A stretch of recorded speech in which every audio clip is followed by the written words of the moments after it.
Virus நோய் தாக்குதல் காரணமாக கோவையில் பந்தல் சாகுபடி கடுமையாக பாதிக்கப்பட்டுள்ளது. கோவை மாவட்டத்தில் ஆனைக்கட்டி துவங்கி ஆனைமலை வரை 200 ஹெக்டரில் பந்தல் சாகுபடி நடக்கிறது. இதில் பாகல், பீர்க்கன்காய், புடலை, சுரக்காய் உள்ளிட்ட காய்கறிகள் சாகுபடியாகிறது.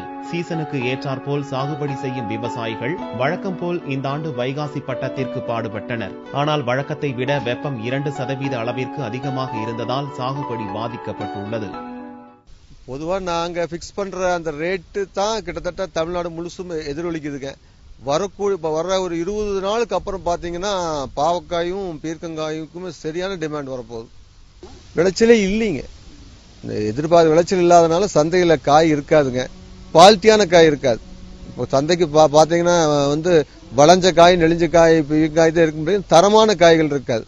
பல்வேறு பூச்சிகளின் பயிர்களை தாக்க தொடங்கியதன் உச்சகட்டமாக பந்தல் சாகுபடியில் அறுவடை மற்றும் பூ பூத்து பிஞ்சுவிடும் தருணத்தில் இருக்கும் பாகற்காய், பீர்க்கங்காய் தற்போது சாறு உறிஞ்சி பூச்சியால் பாதிக்கப்பட்டுள்ளது. இதனால் மகசூல் இல்லாமல் மண்ணில் புதைக்க வேண்டிய நிலை ஏற்பட்டுள்ளது. இப்பூச்சி பரப்பிய வைரஸ் நோய் தாக்குதலால் தற்போது பெரும் அளவிற்கு சாகுபடி பாதிக்கப்பட்டுள்ளது. இதுகுறித்து வேளாண் பல்கலைக்கழகம் பரிந்துரைத்த மருந்துகள் தெளித்த போது பூச்சிகள் கட்டுப்படாமல் வேர்வரை சென்று பாதிக்க வைத்துள்ளது. கொடியில் நல்ல நிலையில் உள்ள காய்களை வாங்க கூட வியாபாரிகள் வராததால் விவசாயிகள் வேதனை அடைந்துள்ளனர்.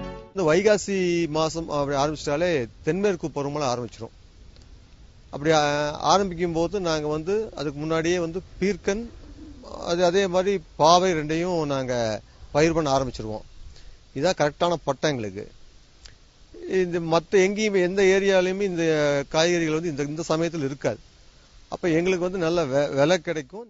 ஒரு ஏக்கருக்கு 50,000 ரூபாய் வரை நஷ்டம் ஏற்பட்டுள்ளது. இது குறித்து அரசின் கவனத்திற்கு கொண்டு சென்றுள்ளதாகவும் மாற்று விவசாயம் குறித்து பரிசீலித்து வருவதாகவும் விவசாயிகள் கூறினர். என்ன பண்ணுங்கன்னா ஆரம்பத்துல ஒரு இலையில லைட்டா ஒரு அங்கங்க திட்டா மஞ்சள் புள்ளிகள் வர்ற மாதிரி இருக்குங்க.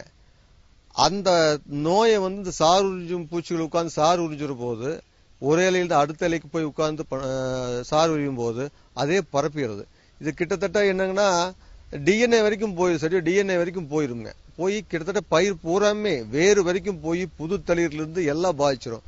அப்போ பூக்காது, கொடி ஓடாது, காய்க்காது, அப்படியே நின்று போகும். எந்த ஸ்டேஜில் இருக்குதோ அப்படியே நின்று சுருங்கி காஞ்சி உந்து போகுங்க.